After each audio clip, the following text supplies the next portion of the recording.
সর্বোচ্চ চেষ্টা করার পরেও দেখবেন, সর্বোচ্চ চেষ্টা করার পরেও দেখা যাবে দিন শেষে আপনি অপরাধী হয়ে বসে আছেন। আর আমি একটা লেকচারে বলেছি না, পুরুষ মানুষ বোকা। পুরুষ মানুষ কেন বোকা? কারণ সে সবাইকে খুশি করতে চায়। সে চায় মা সুখে থাক, বোন সুখে থাক, স্ত্রী সুখে থাক, যদি আরো স্ত্রী থাকে ও সুখে থাক, সন্তানরা সুখে থাক, সবাই ভালো থাক।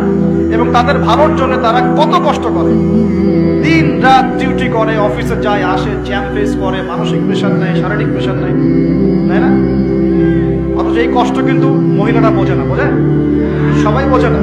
আছে অনেক ভালো স্ত্রী আছে, কিন্তু সবাই কিন্তু বোঝে না।